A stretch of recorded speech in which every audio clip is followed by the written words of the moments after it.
Patil sir, Bansod sir, स्टेजवर उपस्थित असलेले सर्वजण, इथं अध्यक्ष, संस्था अध्यक्ष म्हणून उपस्थित असलेले आदरणीय डॉक्टर प्रताप पाटील सर आणि इतर सर्व महाविद्यालयांचे प्राचार्य, सर्वांचं सरांनी स्वागत केलेलं. सर, आज कुंभार सरांची आठवण येते, कारण याच्या अगोदरची मीटिंग कुंभार सर प्राचार्य असताना या महाविद्यालयामध्ये मी कोकरूडला इन्चार्ज प्रिन्सिपल होते, त्यावेळी झालेली होती. त्यानंतर पहिल्यांदाच इथं होते. सर, मला एक गोष्ट सांगायची आहे की आमच्या शिराळा तालुक्यातील कुठलाही व्यक्ती कुठल्याही शहरात जर तुम्हाला भेटला तर त्याला जर तुम्ही विचारलं तर तो आमच्या संस्थेचा कुठं नाही कुठं कनेक्टेड असतो. तो कदाचित एखाद्या हायस्कूलचा विद्यार्थी असेल, ज्युनियर कॉलेजचा असेल, सिनियर कॉलेजचा असेल. मुंबईमध्ये जेवढे पण पोलीसमध्ये नोकरी करणारी मुलं आहेत, अधिकारी असतील किंवा पोलीस असतील, ते सगळे शिराळा तालुक्यातले दोन्ही कॉलेजेसना कुठं नाही कुठं ते कनेक्टेड असतात. आणि फार मोठा इतिहास आहे शिराळा तालुक्याला. बेळाशीचं बंड मी काय ते सांगणार नाही, पण ते खूप मोठं की ज्याची इंग्लंडच्या पार्लमेंटमध्ये चर्चा झाली होती तेव्हा, तर ते इथं घडलेलं होतं. आपल्याला सगळ्यांना माहिती आहे, संभाजी महाराजांना भारतात अख्ख्या जिथं अडवलं ते एकमेव ठिकाण म्हणजे आमच्या शिराळा तालुक्यातलं ठिकाण. आमच्या शिराळा तालुक्यातले बरेचसे क्रांतिकारक की जे कुठेही कन्सिडर केलेले नाहीत, त्याच्यावरती आमच्या प्रामाणिक महाविद्यालयाच्या विद्यार्थ्यांना आम्ही प्रोजेक्ट दिला होता आमच्या इतिहास विभागाकडून. त्यांच्या मुलाखती घेऊन विद्यापीठाला सबमिट केल्या. विद्यापीठाने खास बाब म्हणून ते कन्सिडर केलेलं आहे. असा हा आमचा शिराळा तालुका. आणि या तालुक्यामध्ये आमची संस्था 1950 साली ज्यांनी स्थापन केली ते आमच्या संस्थेचे प्रथम अध्यक्ष आदरणीय बाबा वसंतराव नाईक बाबा, की ज्यांच्या नावाने दोन्हीकडे सुद्धा, इकडे सायन्स कॉलेज आहे, तिकडे आर्ट्स कॉलेज आहे. तर मला त्यांचं खास म्हणजे आम्ही काय त्यांच्याबरोबर काम करायची संधी आम्हाला दुर्दैवाने मिळाली नाही, पण कुंभार सरांनी खूप काम केलं. कुंभार सरांनी जे मला सांगितलं त्याच्यावरून मला त्यांच्या खास काही खूप त्यांचं मोठं काम होतं, पण त्यातल्या काही 2-3 गोष्टी मी तुम्हाला सांगू इच्छिते. पहिलं म्हणजे त्या काळात बाबा BA होते इतिहासाचे आणि राजाराम कॉलेजला जाऊन अगदी राजाराम बाबू पाटील आणि आमचे देशमुख साहेब वगैरे सगळे बरोबर असायचे, तेव्हा ते BA झालेले होते. आणि सगळ्यात त्यांचं वैशिष्ट्य म्हणजे त्यावेळी त्यांना खूप वाचनाची आवड होती. एखादं पुस्तक ते वाचायचे आणि आमच्या प्राध्यापकांच्या बरोबर ते डिस्कस करायचे ते पुस्तक येऊन कॉलेजमध्ये. त्यामुळं आमच्या महाविद्यालयाचं ग्रंथालय हे दुर्मिळ ग्रंथ आमच्या महाविद्यालयाकडे उपस्थित आहेत. त्याचं मूळ कारण म्हणजे आमचे ते जे संस्थेचे अध्यक्ष होते ते, आणि त्यांचं गोरगरिबांची मुलं शेतात जी कलाला असायची त्या मुलांना त्यांनी उचलून नोकरीला लावलं कॉलेजमध्ये.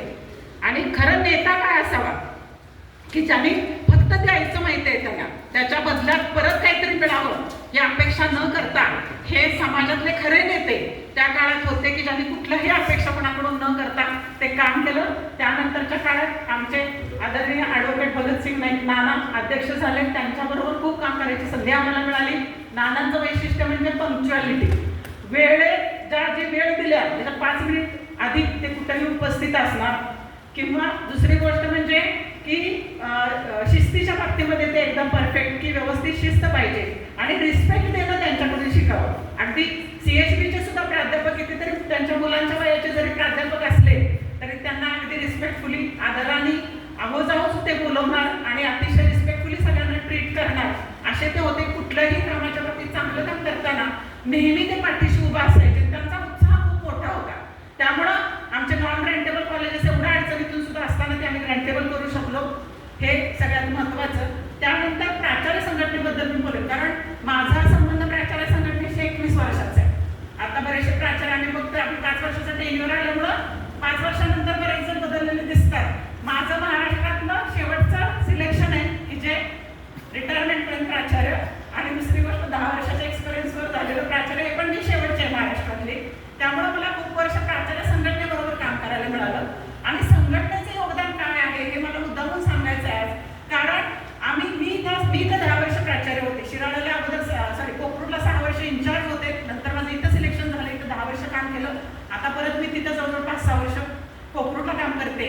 तर इथं ह्या कॅम्पसमध्ये जवळजवळ 3-3.5 कोटीची बांधकामं की ज्याच्यामध्ये UGCचं फंडिंग प्लस प्रायव्हेट आम्ही फंड जनरेट केलेलं आहे, ह्याच्यातून आम्ही बांधकामं केली. इथं जे बरंचसं ज्या फॅसिलिटी डेव्हलप करता येतील त्या टाकून केल्या. आणि त्याचं सगळ्याचं श्रेय म्हणजे बऱ्याचशा गोष्टींचं मी खरं म्हणजे संघटनेला देईन, कारण आम्ही नवीन होतो. इन्चार्ज असताना असू देत किंवा प्राचार्य म्हणून असू देत, तिथं जेव्हा आमच्या मंजुळा सरांना मीटिंग व्हायच्या पूर्वी, RD सावंत सर अध्यक्ष होते पूर्वीच्या काळात, कंपल्सरी मीटिंग प्रत्येक कॉलेजवर व्हायची. आणि तिथं जे चर्चा व्हायच्या की काय करायला पाहिजे काय नको, त्याच्यातून आमच्या शिकायला मिळायचं. आम्हाला कुठलेच प्रॉब्लेम आले नाहीत. जे पण प्रॉब्लेम आले ते प्राचार्य संघटनेने ते सोडवले आणि म्हणून एवढं मोठं काम आपल्याला करायला मिळालं. दुसरी मला आठवण होते ते देशमुख साहेबांची. मला परवाच कोकरूडमध्ये कोणतरी म्हणालं की जेव्हा कोकरूडचं कॉलेज निघालं, डिस्टर्ब पण नका तरी पण करत, जेव्हा कोकरूडचं कॉलेज मिळालं तेव्हा देशमुख साहेब एवढंच म्हणाले की आता या भागातल्या मुलींना शाळा शिकायला मिळेल. आणि सर त्या काळात कुंभार सर मला सांगायचे, जेव्हा सर प्राचार्य होते मी तिकडे इन्चार्ज होते, मॅडम या कॉलेजला मुलीने ऍडमिशन घेतलं, कॉलेज शिकली मुलगी, तिचं लग्न होत नाही, अशी परिस्थिती एकेकाळी होती. त्यावरून आज कोकरूडच्या आमच्या मुली ह्या इंटरनॅशनलला नेपाळला जाऊन मेडल मिळून आलं. हे जे ट्रान्सफॉर्मेशन आहे हे मी माझ्या डोळ्यांनी या विभागामध्ये बघितलं. आणि हे जर कोण करू शकत असेल तर फक्त हायर एज्युकेशन करू शकतं.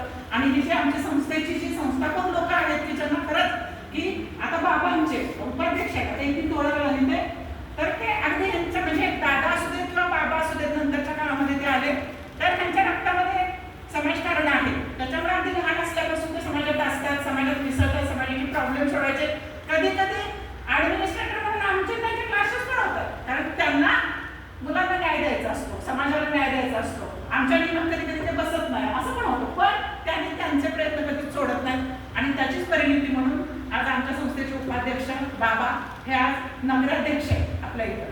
दुसरं की आता इथं दादा आहेत, मी त्यांचं म्हणजे ज्याच्या मिटिंगसाठी बऱ्याच जणांनी कष्ट घेतले, पण आमच्या शिराळ कॉलेजचे उपप्राचार्य आहेत की आदरणीय राजसिंग पाटील बंटी दादा, तर ते कामगार विभागाचे पण सभापती आहेत. तर मग मी दादांचं अभिनंदन करेन आमच्या प्राचार्य संघटनेकडून, कारण पूर्ण आजच्या जेवणाचं स्पॉन्सरशिप नाही आपल्याला म्हणजे आमच्या वतीने घेतली, तर त्याचंही खूप अभिनंदन त्यांचं. तर असंच आपल्या प्राचार्य संघटनेच्या मिटिंग ह्या पूर्वी जशा चालत होत्या तशाच आपण दर महिन्याला कशा होतील प्रत्येक कॉलेजवर. आता आमचं कॉलेज झालं ते आपण सगळेजण बघूया. या निमित्ताने बऱ्याच वेळेला सगळेजण चेअरमन म्हणून येतात कमिटीचे कॉलेजवरती. आज आपण सगळे प्राचार्य संघटनेचे मेंबर म्हणून इथं उपस्थित राहिला, त्यामुळे सगळेजण जे उपस्थित आहेत त्यांचं दोन्ही महाविद्यालयाच्या वतीनं, संस्थेच्या वतीनं आणि प्राचार्य संघटनेच्या वतीनं, कारण मी 10 वर्ष झालं उपाध्यक्ष, आता जरा बघूया आपण चेंज करू